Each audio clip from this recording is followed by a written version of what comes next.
So I was just done with my CORU, and I think I still have the time to share with you what I've gone through. This is just an impromptu video, so it's not, if you really want to know the exact guidelines, you have to go to their website, but I'm just gonna share what it is that I've gone through with my CORU application. So let's just start with what CORU is. And CORU is the regulating body for Ireland in there. It's pretty much like PRC in here in the Philippines. And if you have international qualifications and you want to work in Ireland, you have to process your CORU first.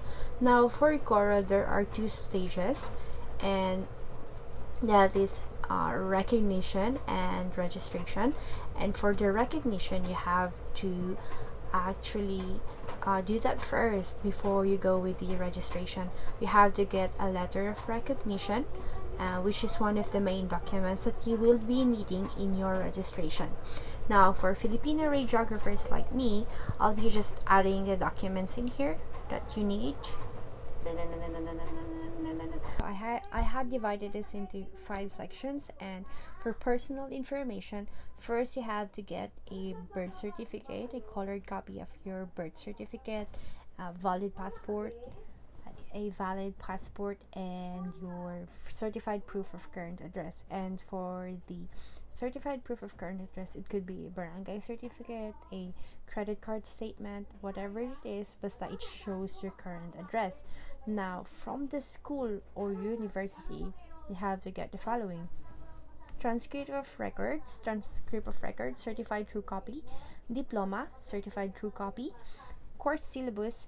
Each page of your course syllabus should be sealed, and if it's dry seal, because my school had a dry seal, you have to make sure, you actually have to ask your registrar to seal it tightly, because when I scanned my course syllabus, you cannot actually see the the sealed part of the scanned copy. So I had to put it in my email that some of the copies did not show the dry seal, but it is sealed. You can actually feel it on the real copy. And then you actually have to double check specifically for course syllabus, course subjects like Filipino and any non-English subjects that you had in your school, because some schools will have this in their original language, and you have to get this officially translated. So if you look at the guidelines for CORU, it says that for under translation, make sure you have any necessary translations, if relevant, translated by an official translator. This should be an official translator, and you also actually have to include this on the documents that you have to upload.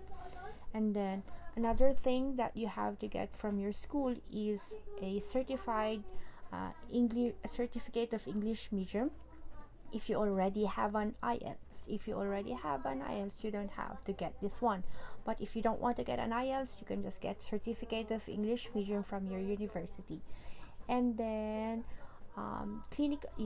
so you also have to get clinical assessment of your internship, which should actually include in there the number of hours of junior and senior internship, and the procedures that you have done during your internship.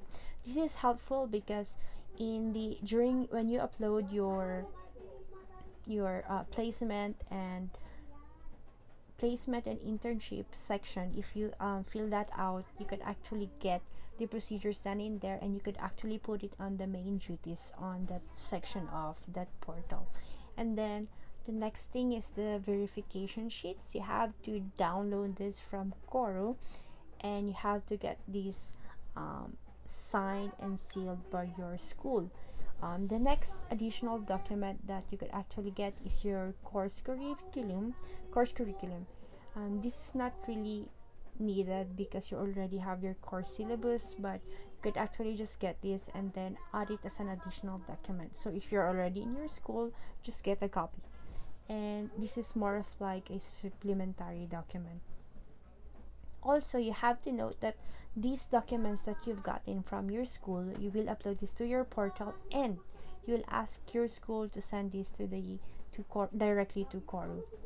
And for the documents this is number 3 now, So from the PRC, you first have to get a authenticated valid PRC ID. So your valid PRC ID should be scanned, and then you have to get a lawyer notarize this one, and board certificate, board ratings, and certificate of good standing. So for me, these documents that I've gotten from PRC, I actually submitted this originally, uploaded it in the portal without any notarizations from the lawyer, and then they emailed me that I have to get this notarized, so I just did. So for you, just have it notarized before you upload, and then after this one, you actually have to ask PRC to email this directly to them, and I will just, yeah, for me this is the email that I from PRC that I used. So I was in contact with Miss Joanne. She's actually very nice, and also you have to know that she's doing a lot of stuff, so it takes a while for her to send the documents directly to CORU.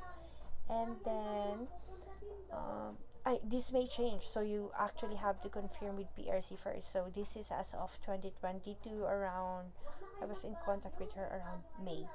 Now for the past and current employer, you have to get a certificate of employment and your company ID. If you don't have your company ID, it's fine. And then you also have to ask your employer to send a copy of your COE plus the verification sheet, and they have to send it directly to CORU. For instances where the employer does not have an official email address, example, they only have a Yahoo or a Gmail lang, please include a letter that basically states that this is the official email address used by this employer, blah blah blah blah blah, and they have to email this directly to CORU. For additional documents, you actually have to get your NBI clearance, which is the very last thing that you have to get, because the NBI clearance is the thing that you need for your registration, and it only has a validity of 1 year. So I suggest this is the last thing that you get. Ano pa ba? Payments for the recognition. For the recognition, I paid 410 euros if during my time. I think it was 23 to 25,000 if you convert it to peso. And then for the registration, I paid 100 euros. And then according to their guidelines, you have to renew this. You can actually renew this every year. Your CORU registration could be renewed every year for 100 euros, and for radiographers like us, we could renew it every 31st of October of that year. And you also have to note that they'll just email you a month prior, so you don't have to note it or whatever. Yun na lang. I think wala na akong maisip. Yun lang po. So I hope this video helps, because I was so stressed when it was I was so stressed because I don't have much resources. So I'm just uploading this for anyone who's interested, kasi kawawa naman tayo. Hindi po kasi masyadong alam ang CORU, and not everyone is applying. So mahirap makahanap ng